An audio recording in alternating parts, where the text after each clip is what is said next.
One of the things about cryptocurrency is it is definitely the way that evildoers and people who want to, for example, sell arms, it's the currency through which they do it. So, like, do you have protections against that? Or are you like, nah, we trying to get our loot off of that too, man? He could be like, well, we just had conversations with Cobra Commander today.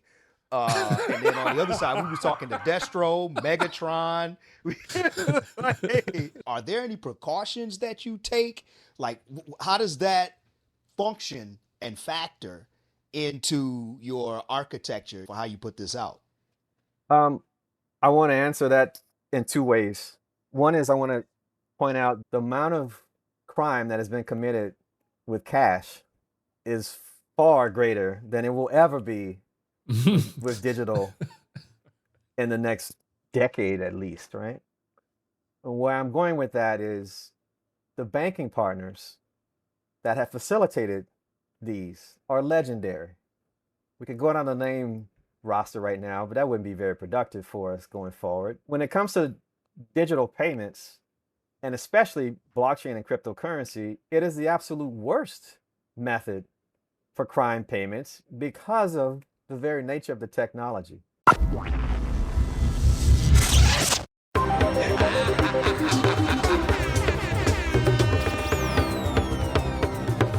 Black Futurist. That's one small step for man. Okay. We have a very good friend of mine on the show today. This is Mer Walker.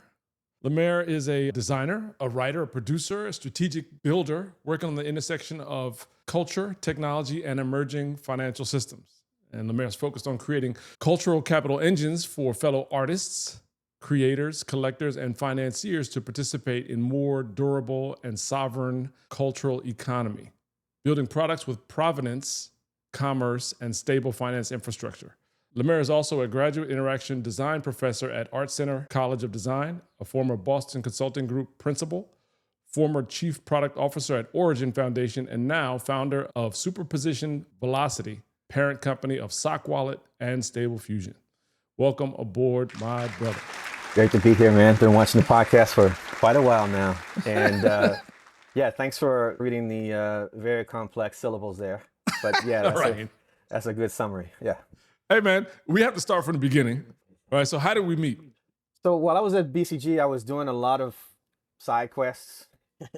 And one of them was a venture startup for talent that I got asked to do by a large venture capital firm here. And one of my colleagues was a lady named Iana Carballo.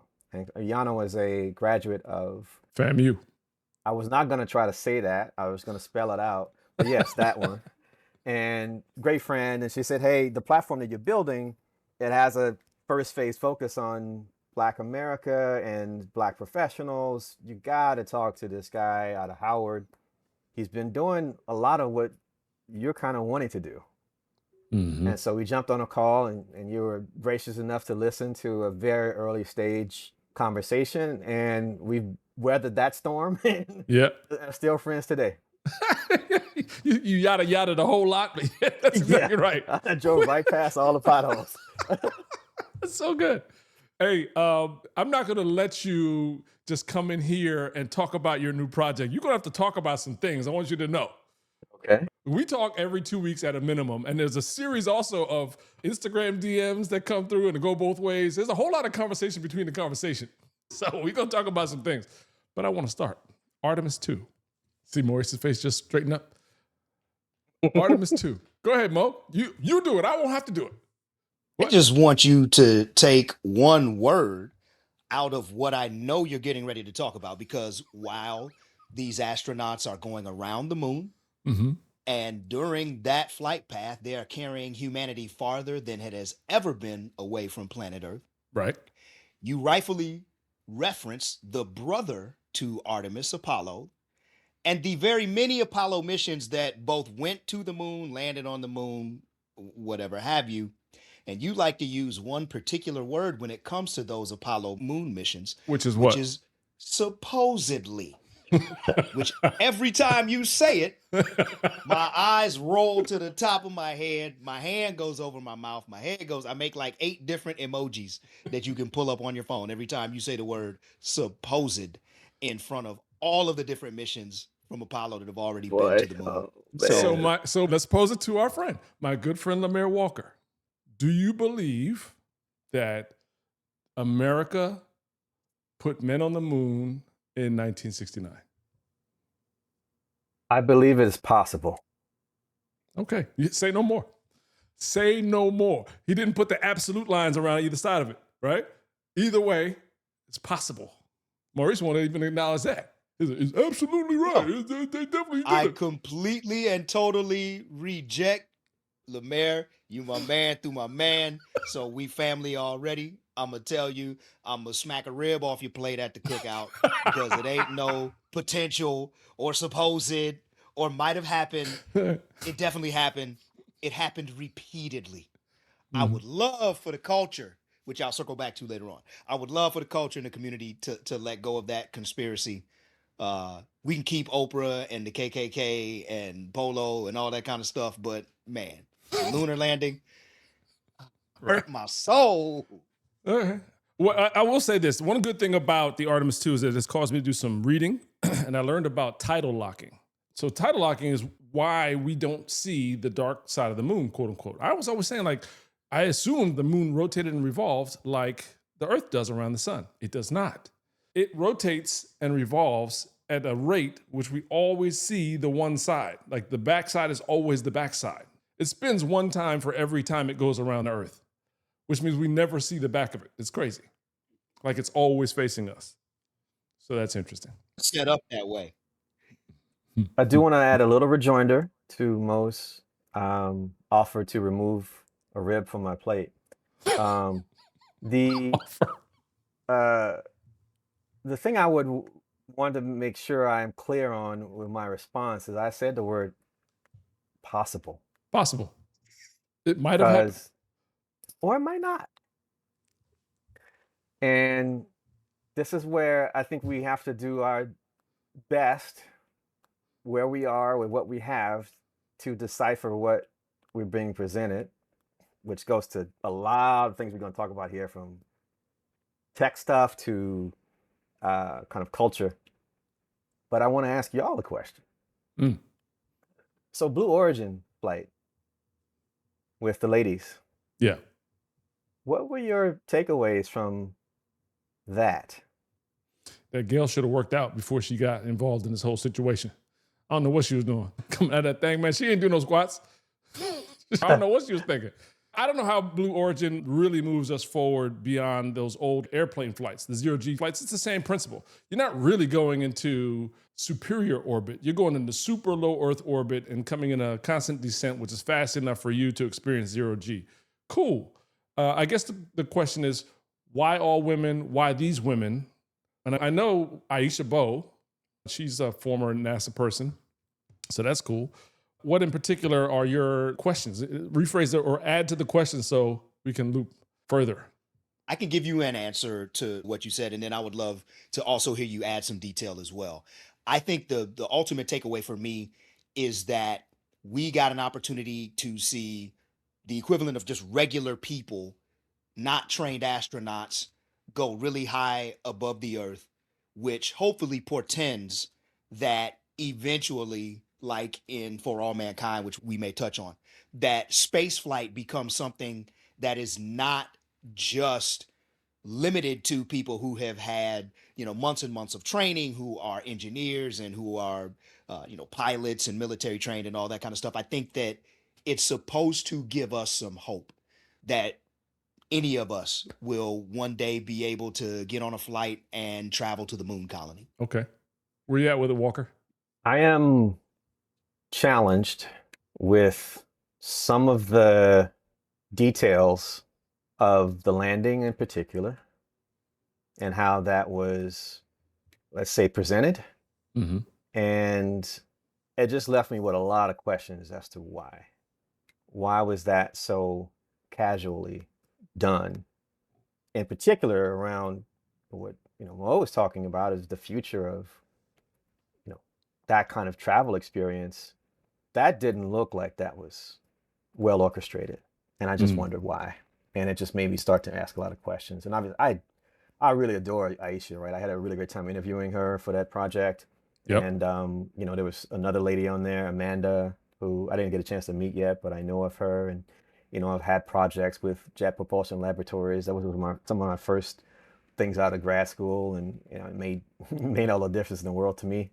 But there were a lot of questions that I had about how private operators have operated these types of things, and having known some of the guys from the early days of, working with some of the guys that were doing Yuri's Night at Caltech, and the kind of early days of Space Adventures, or I forget the exact name, but it ended up becoming Virgin Galactic.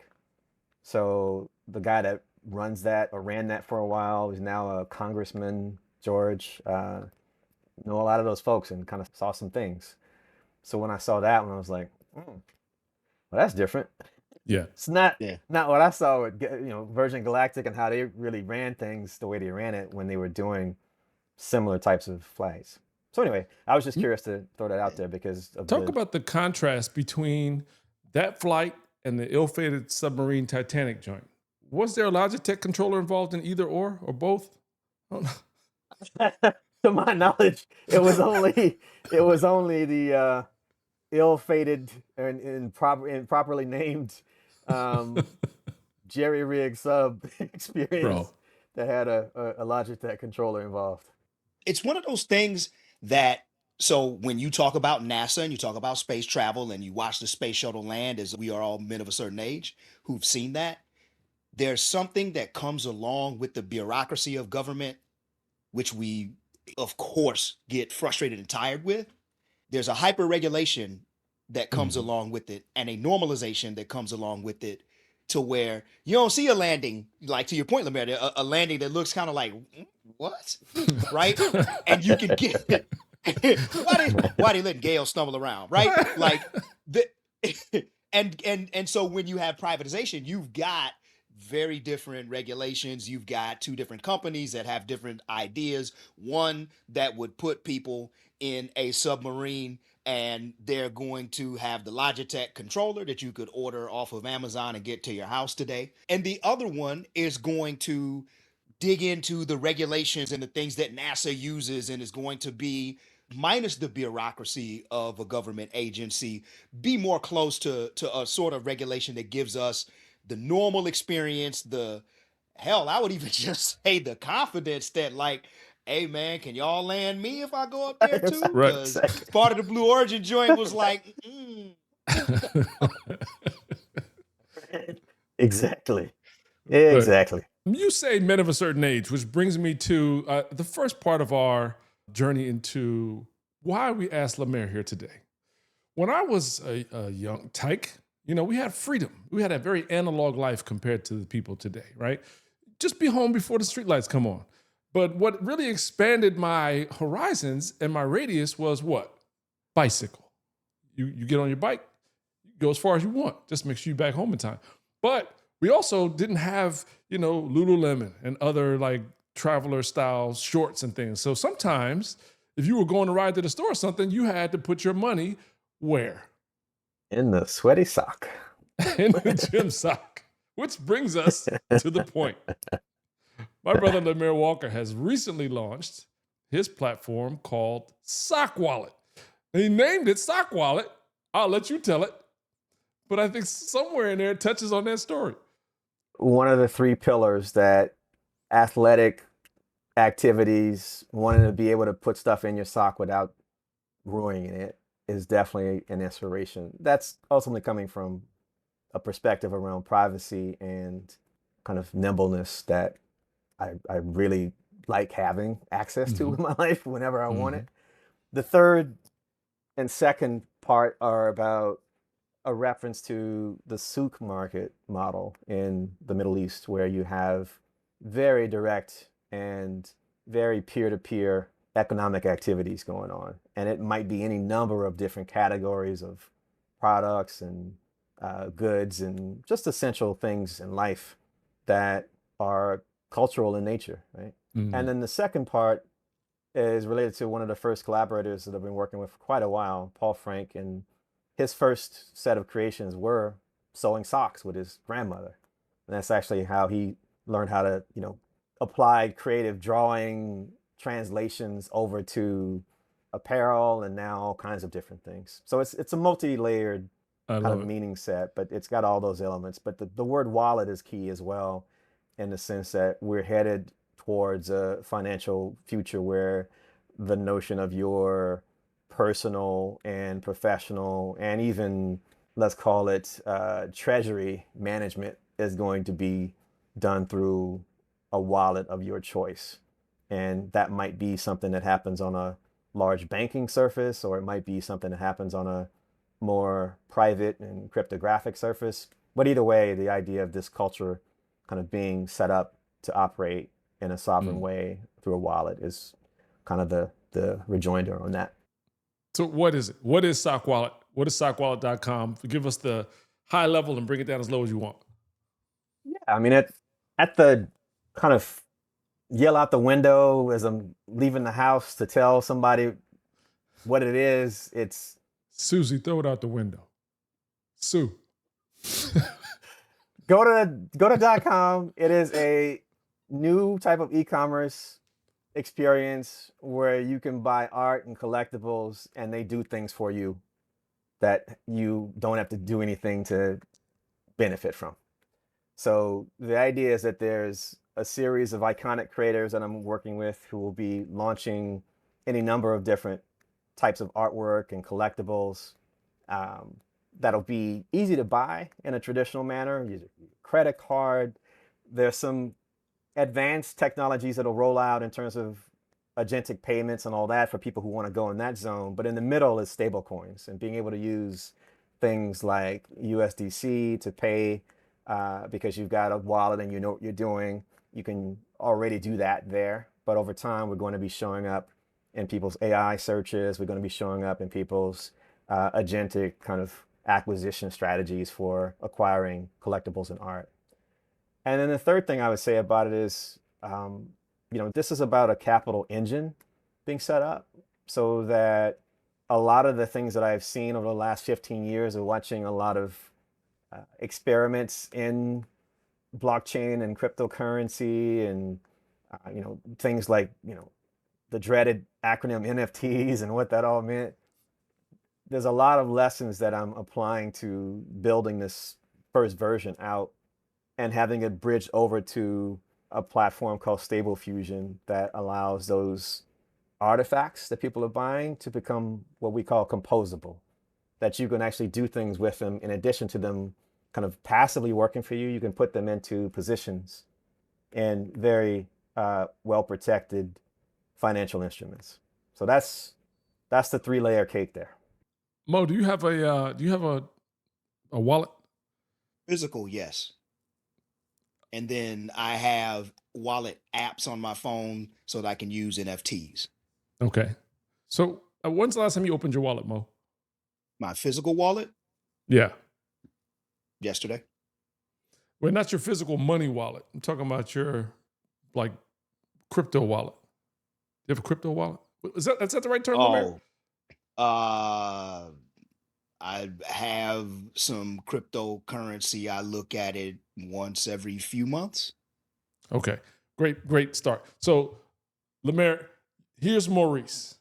He has a couple digital wallets, probably got a MetaMask wallet, whatever. He doesn't really look at it. He's not doing a whole bunch of, putting the stuff to work. How do you address a person with that level of activity and bring them into SoqWallet? And what are you telling them? What's the value of coming there? So first I would say, come to experience and look at the artwork and see if it's appealing to own, and that you would want to buy something that becomes part of a collection that you can manage on the platform itself, as well as connect your current wallet to store it safely on there. So we have built out infrastructure that works across about 17 blockchains in terms of the asset being able to be housed on your favorite chain within that. And there's the top 17, of course, but you'll be buying some artwork or a collectible. It will automatically show up in a vault, which is effectively an account for you. You have the option of being able to connect your wallet to it and say, hey, send it to me at this address on Ethereum or on Solana or on Sui, whichever you like. And we'll still be able to see it because it's actually got chain key cryptography communicating from the parent chain, which in our case is Internet Computer Protocol. And so you'll be able to manage that and have it live on whatever address and chain that you like, or just let it sit in the parent chain, and it will passively earn a native token on the platform that is in the form of rewards. It comes with some of those as part of the initial purchase. But then if you decide, hey, I'd like to actually use some of the tools inside the vault to actually communicate things. So there's a meme engine that allows you to automate creating messages, and it's tied back to your wallet address. So we see that activity and we reward you for doing so. There is some more advanced infrastructure around trading that if you want to use, let's say Claude or Clawbot or one of those to actually do some trading strategies, there's plugins and infrastructure around that. And most importantly, there is the ability to just kind of click one button and say, yeah, I want to put this into a 6-month position inside Stable Fusion where it's earning yield in the form of stable coins because I've got X amount that I bought, and it's going to have a ratio of earnings that you'll receive for doing so. And you can choose whether you receive that monthly or you receive at the end of the duration that you chose. So that's the pitch, that you come for the art and you stay for the yield, right? I don't know that you're explaining it like overtly that this is not like OpenSea. We're not talking about digital art. We're talking about in real life physical art, right? 100% we are. And OpenSea, Magic Eden, they're not doing this.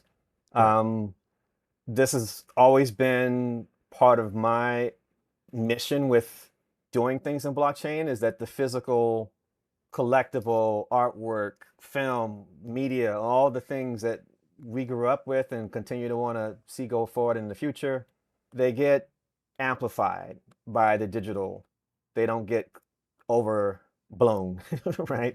And over extrapolated by either exploitation or by hype and let's say trader behaviors. So that the physical work is first and paramount, and where the value is established and will grow. And then these other things help you maintain that and be rewarded for being a good steward of it. So I'm opening a browser tab right now, going to SoqWallet.com. When I go there, I see immediately a bunch of very recognizable Paul Frank work and a link that says I can either shop the collection or activate my assets. If I click on Paul Frank stuff, I can go in and I can see there's artwork here that I can buy. And I really like the one that has Fozzie Bear on it. That's cool.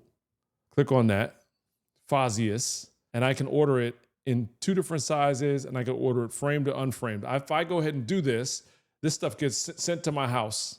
And what else do I get?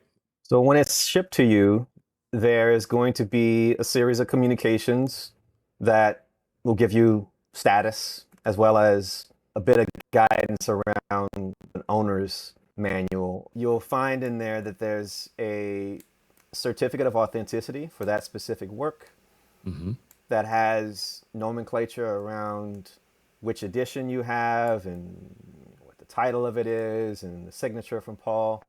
And then it's also a line for what's called a digital provenance claim, which is effectively a claim that you'll enter into the activation interface once we get you into the vault.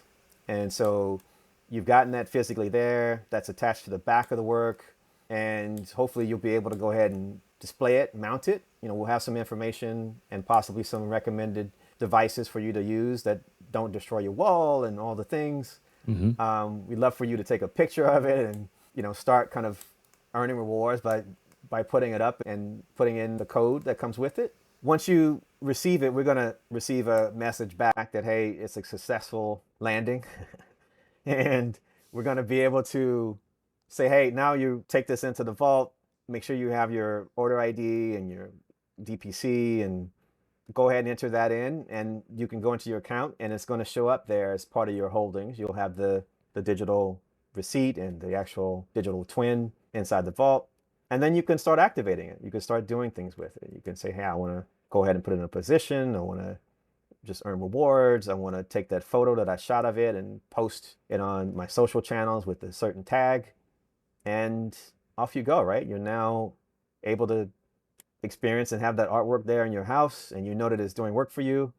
And down the line, there's going to be an AI buddy, effectively, that piece of work that you have, you can interact with it as you would as an LLM, and you can talk to it, and it will be the interface that you use to actually go and do some of the more advanced trading and other activities.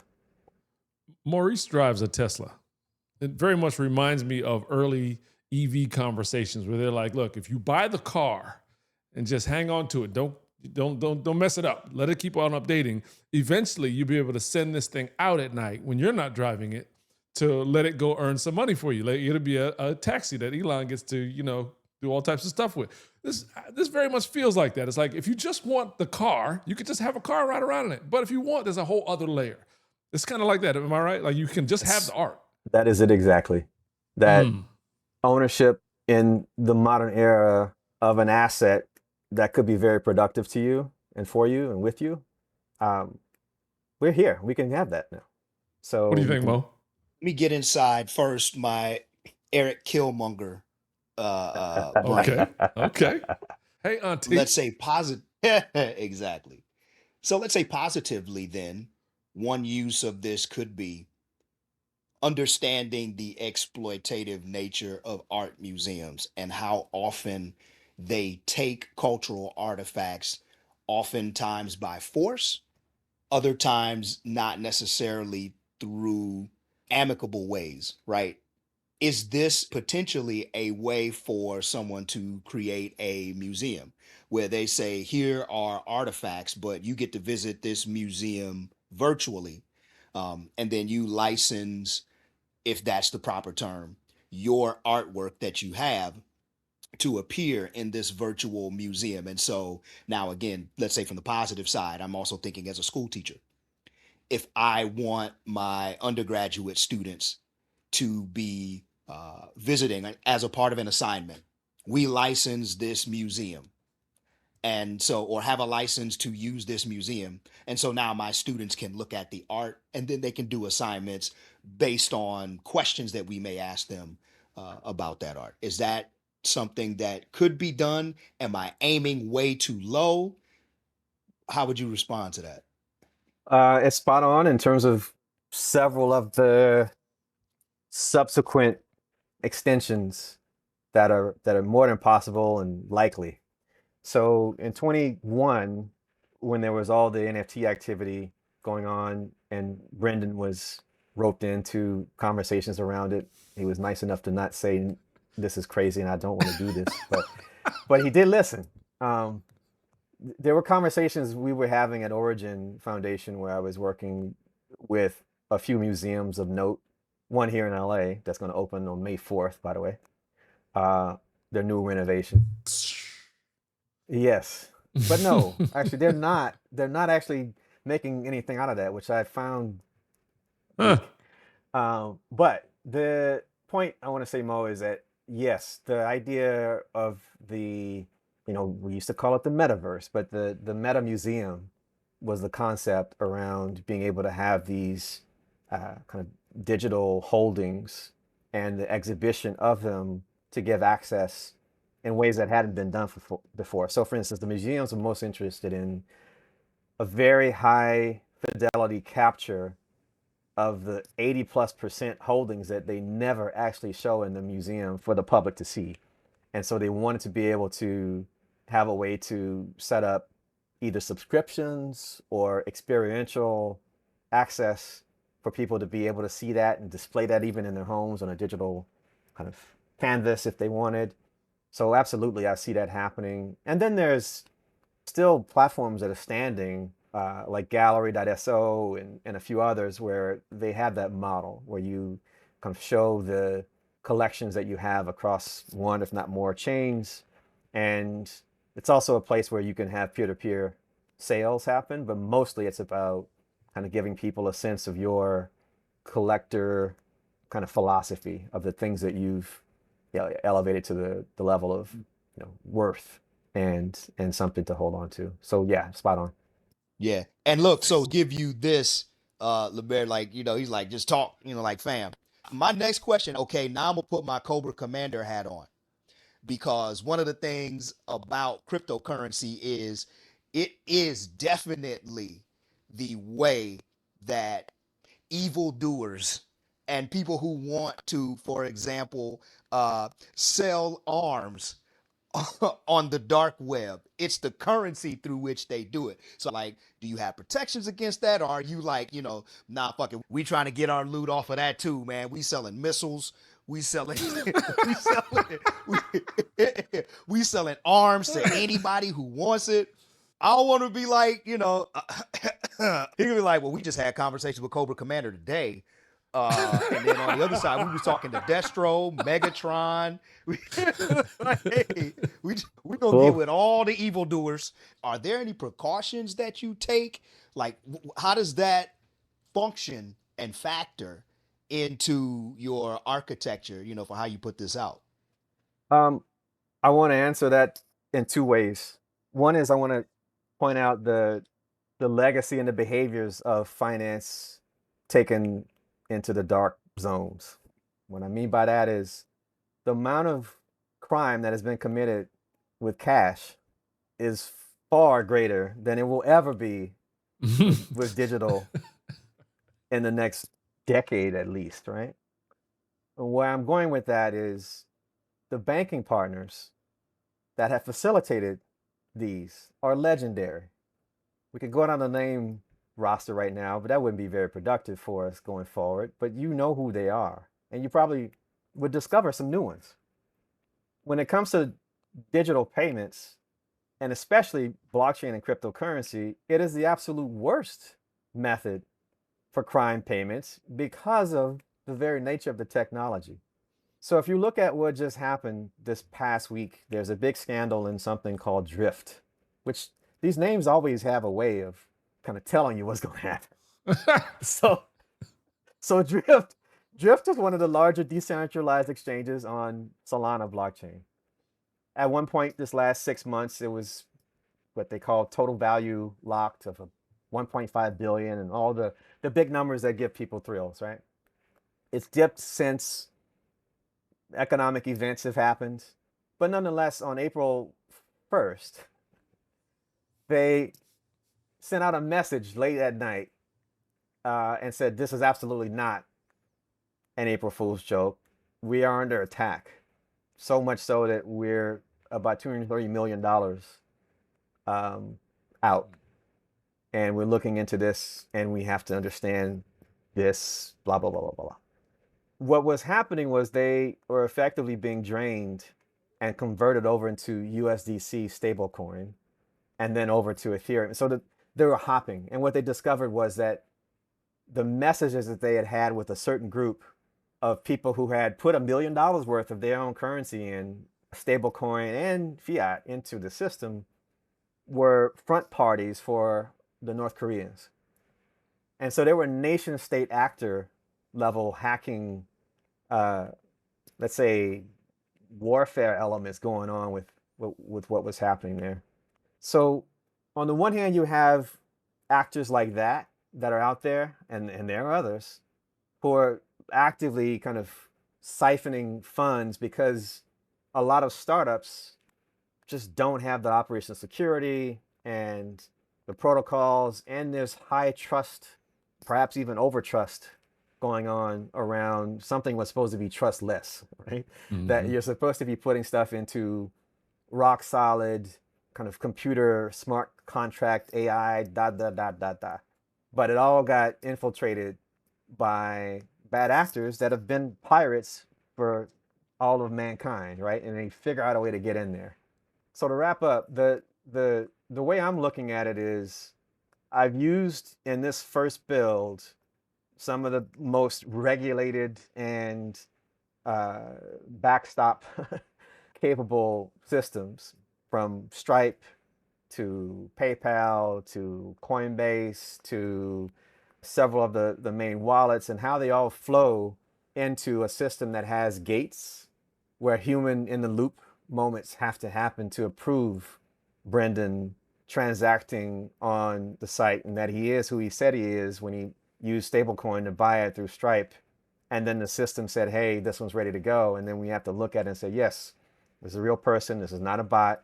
They're not in a restricted territory and so forth. So there are deliberate kind of friction applications in my fulfillment flow, so that when we actually have people in the vaults and we know them there too, from a KYC standpoint, they want to be part of this community.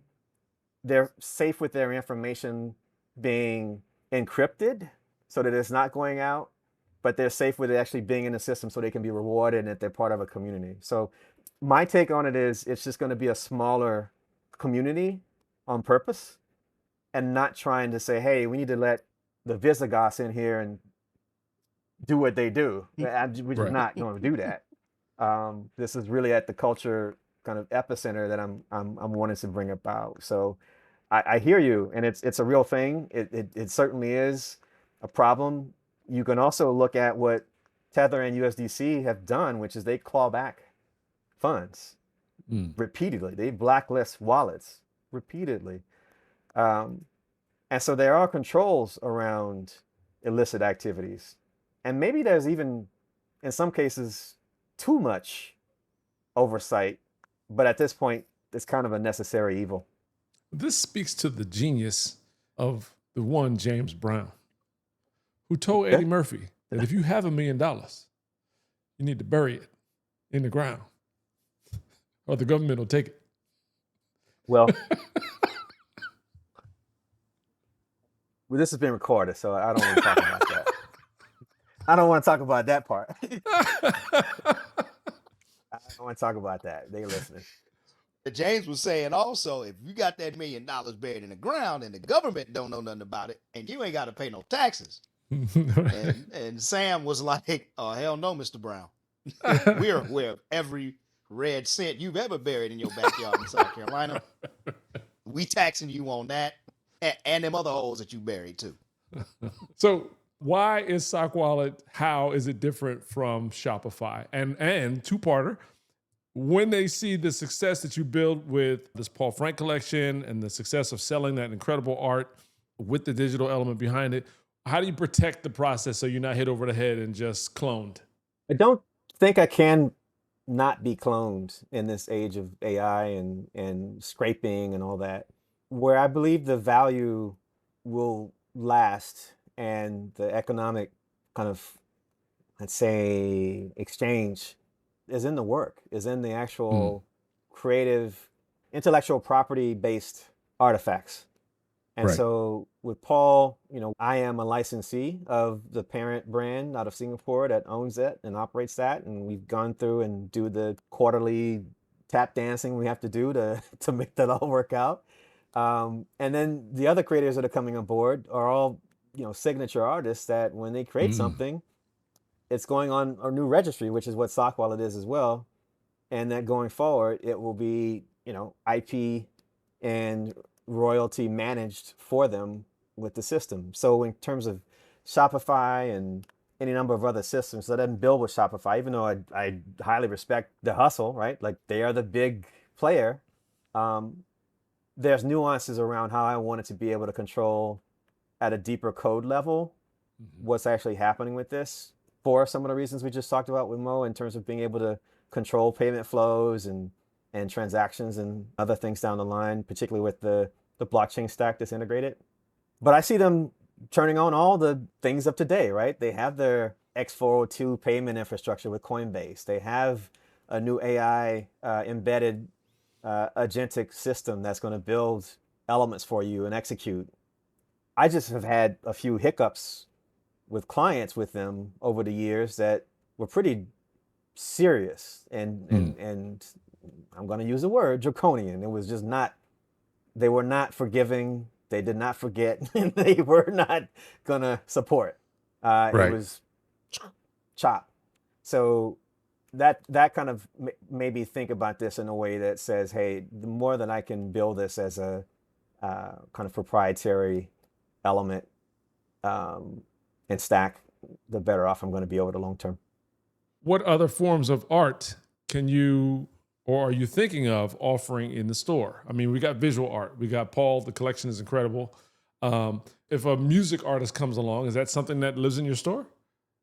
Yes. There's one of my favorite, well, I guess technically, yeah, I was in undergrad. He's a really great producer. Recently sold his catalog to one of the big private equity motherships. But he's got a whole catalog of stuff that he never pushed into his portfolio that he was under a label with. And so he is kind of conceiving how he wants to do something with that. There is photography that's going to happen next. That's the next kind of art medium. There is going to be, things like neon and painting, and a lot of wall-mounted work will kind of be the next, 4 to 6 months work. But then there's going to be kind of artifacts, like physical 3D things that a group out of the UK wants to do some work with this platform, and it's actually furniture. Oh, wow. So there's a lot of stuff.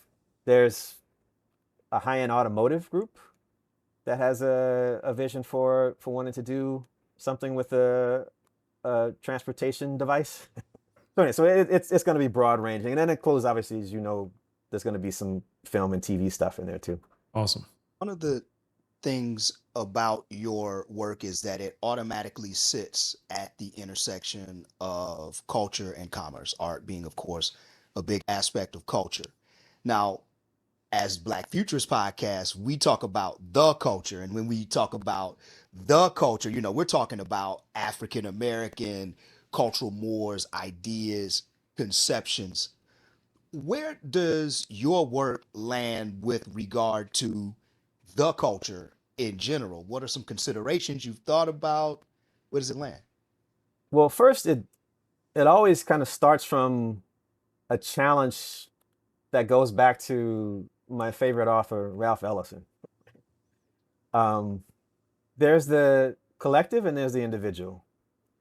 And finding a bridge between the two is how you build culture, right? That there's something that's coming through you, that's being channeled through you as a member of the community, that it's a must that you figure out a way to make it happen before your time is up. So everything that I think about in terms of the types of work that I'm, kind of curating into this platform and going to be creating for it as well myself, is kind of coming from that duality negotiation of, well, this is me, these are my kind of traits and experiences and capabilities and kind of weaknesses and then things that I'm going to stay away from. I'm going to figure out a way to get, a good portion of the things that are in my woodshed of ideas and things, and find a way that they're hitting a cultural moment tonality, is what I'll call it.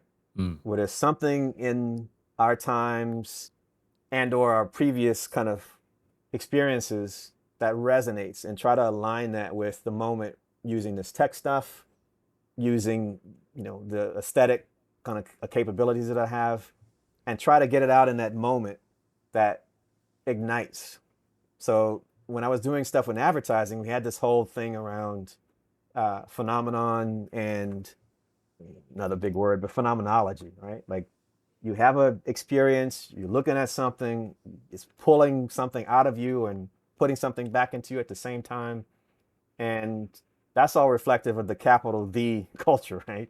That you're on some sort of journey of looking backwards and forwards at the same time. And so my work, both in kind of the media space and even in the built world space, was always about the time continuum and trying to find things that weren't necessarily, let's say, dismissive of struggle and pain and strife, but was focused on how do we actually go forward and how do we actually create something new and how do we own what we create anew.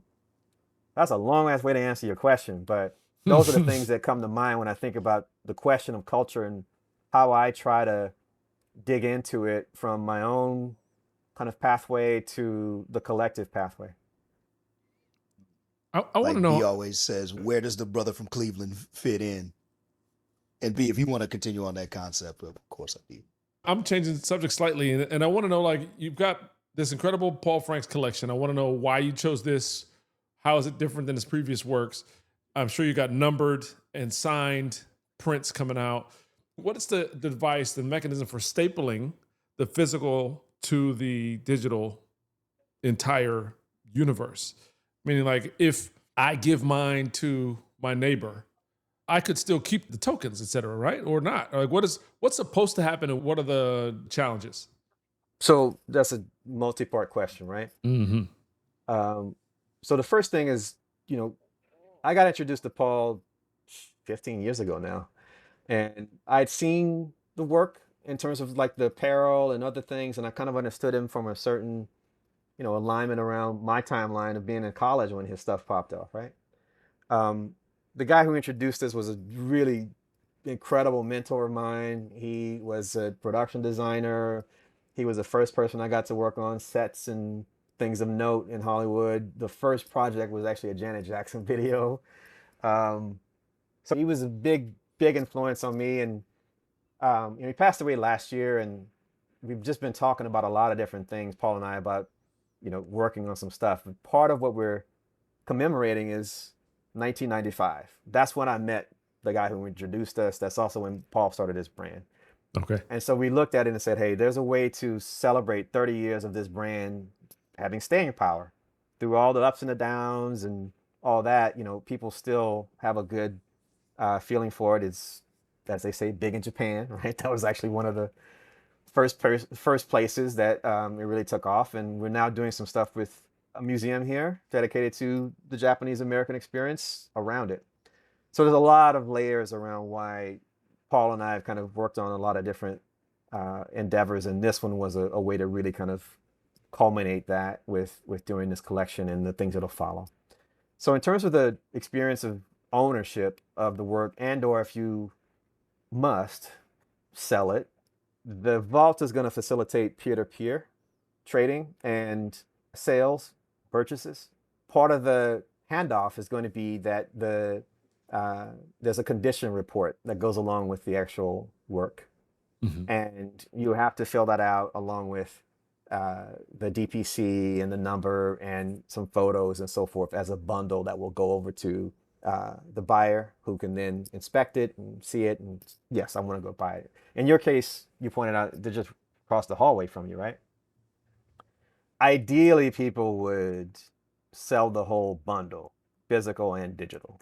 Mm-hmm. Knowing what we know about humans, some are going to be different from what we envision.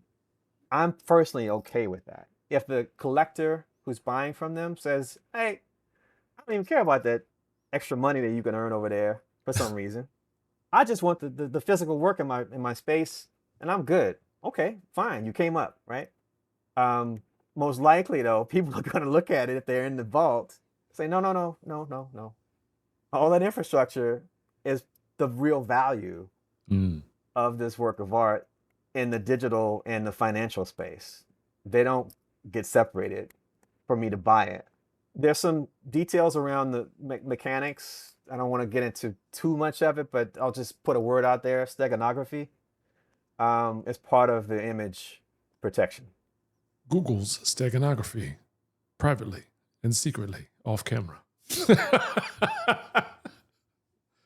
I hear it. I don't even know. One for me. What is steganography, sir? It's an encryption technique. Okay. Yeah. Good one. Speaking of encryption, we keep on talking about quantum computing coming to the market. And if we're talking about encryption, right, Where are we in that conversation regarding, the potential for quantum computing to be a thing that's purchasable by cycles, and what does it mean for all the secrets on the planet moving forward? Well, you saw Google's announcement a few days ago. What'd they say? They said effectively to all you Bitcoin maxis, there's less time than we even said in terms of not being able to have quantum breaks of the SHA 256 model and a few other encryption models that are out there. So they're saying basically within the next couple of months that if they wanted to, they can totally break the Bitcoin cryptographic network and Ethereum and several others. So there's a lot of scrambling going on right now. Given the nature of, you talked about like North Korea and hacking and drawing value from crypto projects. First of all, the messaging that comes out of North Korea looks like a bunch of people sitting at fifth grade desks with pencil sharpeners, in a big room. Just clearly it's not that. They clearly have the internet. But how does this impact the nature of warfare? Quantum computing, that is. It pretty much takes it into a whole different state of existence. What you see about the kind of key global players that have had traditional excellence in computing and cryptography, they all have their capabilities in that zone. So the question is, what's not happening with it right now? Because they're only telling us what they're telling us at the surface level to confirm that things are happening in the background. So I would say this next 2 years, there's going to be pretty extreme destruction of proprietary databases and data sets to a degree we haven't ever seen before. What does that do, right? We're seeing the fallout of things like, the 2% of the Epstein files where 98 are probably video, but they're more than accessible and could be presented very quickly with systems like that. So I just think that we're going to go back to some very basic principles about if it's digital, it's able to be seen by any and everybody at any time. So if you don't want that, don't do that. Makes sense. I don't want to derail our conversation about SoqWallet, but it kind of organically was coming out of my brain that way. What have we not said about SoqWallet that we definitely want to touch on before we switch to the more obscure topics? Well, I just want people to check it out, but also come back in the next month or so, because there's going to be some new collections that will be appearing. There's going to be a college collection. This is breaking news, Mr. Moore, and That's your awesome. world there. Your world there is going to be one of the vanguard. Nice. Along with a few others. So there's some fun stuff that's going to come from Paul on that front, but also in the photography space. So that's incredible. Who's on your list? Like, if you ask me, hey, B, who do you want to have on the show? I immediately say Neil deGrasse Tyson. I want to bring him on. Do you have a list of whose art you want to create a collection for in SoqWallet? Well, I have the list of the next 5 for sure that I'm going to be doing stuff with. But in terms of the archetype, I really want to have it be somebody that's, or several someones that are just about at the kind of like apogee of awareness. But this is going to be something for them to kind of like get to that higher level, particularly around their business operations. So not like, Gary Busey. He is not on the roster. No. There's a few others that are also not there. Right. Of note. Got it. I am at this point really just listening because the technical side is stretching me. And Mer, you've done a really good job of presenting, and obviously you've done this and you've had to do it over and over. Like you in here using words like Stegosaurus and Megatron and stuff that, just regular ass people just like, I don't get. So you've done an excellent job of breaking it down and keeping it at a level that stretches my knowledge and understanding of these types of things without breaking my brain, right? So most of it, and I think of myself as a teacher, number one thing I am as a student. So most of it is just really listening and understanding.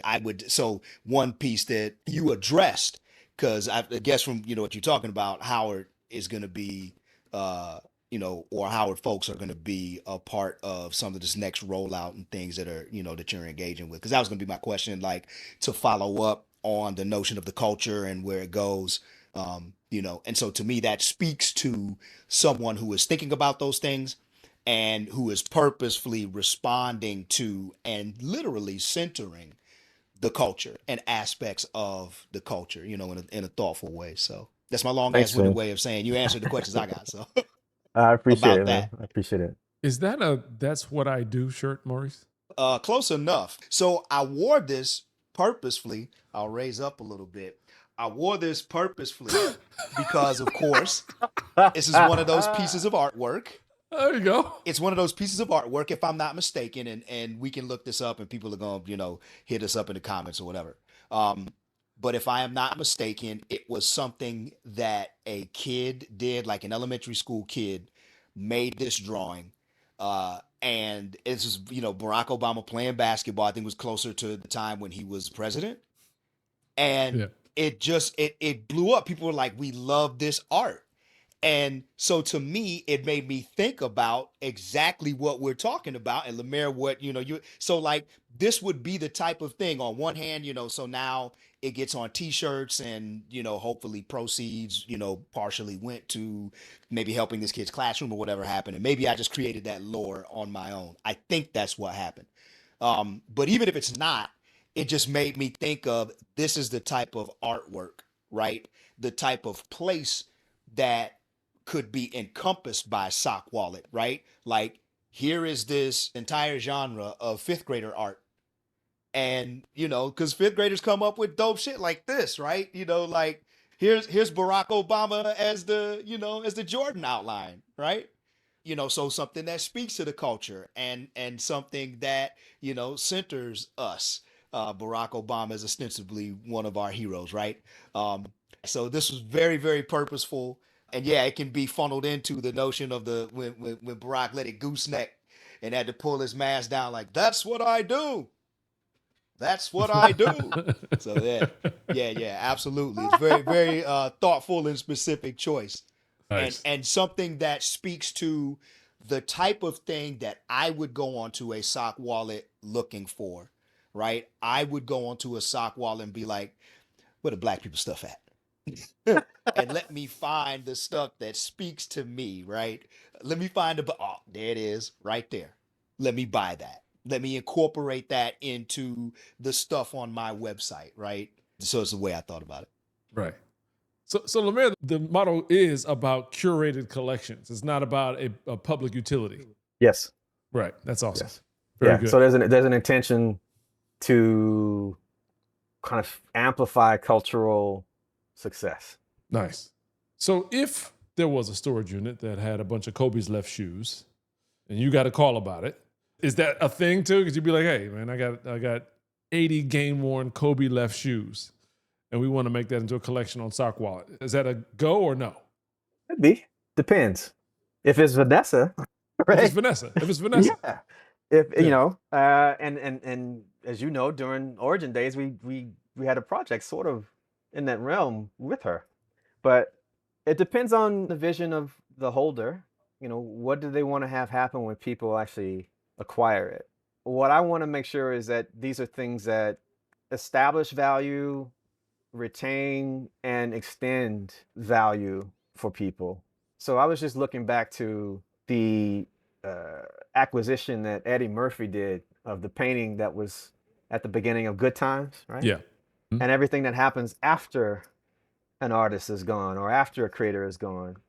But to Mo's point, we got people right here, right now, ages 10, that are doing amazing things and things that are really evocative, that we should find a way to establish that value while they're here and have the culture celebrate that. So we want everyone listening to go visit SoqWallet.com, SoqWallet.com, and peruse the Paul Frank collection. Look at your wall. There's probably a space, probably like a nice 24 by 24 frame Fozzie Bear probably could go right there. Or what's the one the from the horror flick, Pinhead? That's pretty cool. There's a whole bunch of like pop culture tie-ins, and I have a ton of questions that really are outside of this conversation, just about like how did you choose the different layers that would go over Paul's stuff? Why all over just the one character, knowing he has multiple characters? But that could be a whole second conversation. Well, I'll give you a couple of bullet points and then one other thing to consider for the audience. So Julius was the one that kicked it off for him. Mm-hmm. He was actually making actual wallets. He was sewing wallets and giving them to friends and said, you know what, man, I need something like Mickey Mouse. So I want to do a monkey, and drew that up and stitched it, and there it was. And he built up a whole backstory around it. If you look at that time period of the 50s and 60s of the space age, the name Julius was a very popular one. Yeah. And so there's a whole thing around space and all that stuff that goes with him too. Anyway, so there's totally about, I think, somewhere around 40 total characters in the Julius and Friends family, and they have a little, community that they live in called Plan Pines and all that. And then he's got another kind of Catalina Islands and Plan Pines thing of other characters. But we're going to be doing things with those other characters too, and they'll actually kind of show up on some of the university collection and other things. But the one other thing I want to mention also is that there's SoqWallet.vip, and that's a site for people to go and sign up to effectively be on a communication list for the new releases before they go on to .com. They'll be there for about a week, so you can go and kind of get things beforehand, because there'll be, limited edition one-on-one things and other things from artists that are going to come down the line a little bit later. And there's also going to be events and virtual kind of meet and greet things that people will be doing, and some other rewards based activities. So if they're so inclined, SoqWallet.vip, sign up there, right? Because we'll be doing a lot of communications through that. And there's newsletter and other basics, but that one's also a good thing to try out. Mer Walker, ladies and gentlemen. Thank you very much, sir. I appreciate you coming through. This has been great, and hopefully the first of many times you'll join us. Absolutely. I would love to come back with a couple of the creators and have y'all chat with them about what they're doing and their new collections, and some of the stuff that Mo would want to buy is going to be coming from those people. So. Oh, yeah, man. 100. All right. Thank you both.